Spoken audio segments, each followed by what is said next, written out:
छत्रपती शिवाजी महाराज की शेतकरी संघटनेचा दूध उत्पादक शेतकऱ्यांचा अरे कोण म्हणतो देत नाही अरे कोण म्हणतो देत नाही दूध उत्पादक शेतकऱ्यांचा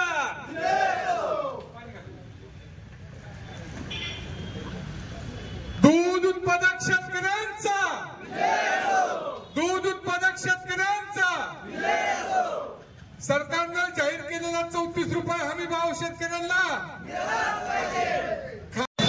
दूध उत्पादक वंचित शेतकऱ्यांना शेतकरी एकजुटीचा शेतकरी एकजुटीचा शेतकरी एकजुटीचा शेतकऱ्यांना 34 रुपये दुधाला हमी भाव शेतकऱ्यांना दुधाला 34 रुपये हमी भाव शेतकरी एकजुटीचा शेतकरी एकजुटीचा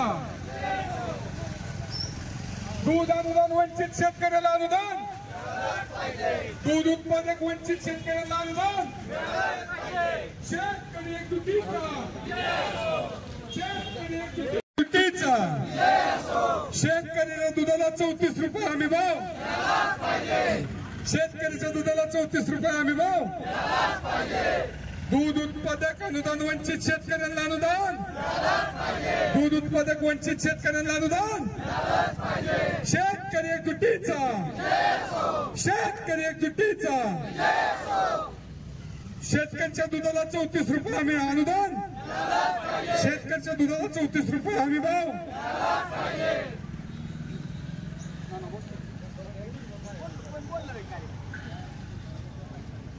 ना डायरेक्ट तुम्हीच बोला लय उन्हा एकच मिनिट थांबा हसून नाही आणला तुम्ही रामकृष्ण हरी आजचा हा मोर्चा दूध उत्पादक शेतकऱ्यांना 34 रुपये हमीभाव मिळण्याबाबत व गेल्या 3 महिन्यापूर्वी सरकारनं दूध उत्पादक शेतकऱ्यांना 5 रुपये अनुदान मंजूर केलं होतं. ते अनुदान मंजूर केल्यावर त्याच्यासाठी मी काही टर्म्स अँड कंडिशन ठेवल्या होत्या. त्या टर्म्स अँड कंडिशनच्या पूर्ण करते किंवा त्याच्यात काही अडथळा कारणास्तव जवळपास इंदापूर तालुक्यातल्या महाराष्ट्रातल्या 30 ते 40% दूध उत्पादक शेतकऱ्यांना दूध अनुदानाचा लाभ मिळेल नाहीये. तर ती दूध अनुदानाची जी साईट होती जी सरकारनं बंद केलेली आहे आता ती साईट परत चालू करावी व माझ्या दूध उत्पादक शेतकऱ्यांना राहिलेल्या 5 रुपये दूध अनुदानाचा लाभ भेटावा ही आमची दुसरी मागणी आहे.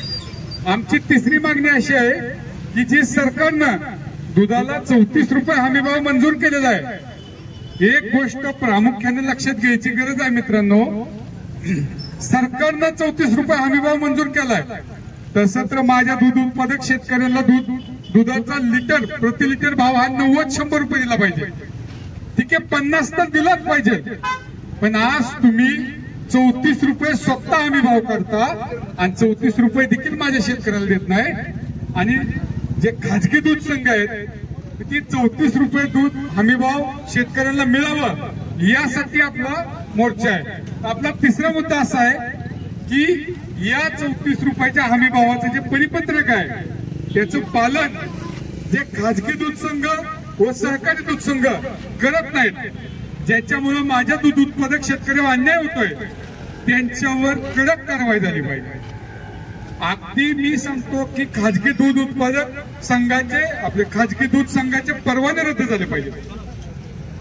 आणि माझी सरकारला विनंती आहे की जर खाजगी दूध संघ आपल्या महाराष्ट्रात खूप आहेत आणि त्यांना जर एवढी मस्ती चाललेली असेल तर उदाहरणार्थ सांगतो आपला सहकारी दूध संघ पुणे जिल्ह्याचा कात्रज आहे. तर कात्रज न प्रत्येक म्हणजे इंदापूर तालुक्यातल्या नव पुणे जिल्ह्यातल्या प्रत्येक गावातल्या दूध संकलन करून दूध डेअरी गोळा करणं गरजेचं आहे. खाजगी दूध संघ संपले तरी आम्हाला फरक पडत नाही, पण शेतकऱ्यांना 34 रुपये हमी भाव भेटला पाहिजे कमीत कमी. असं असताना जर कुठला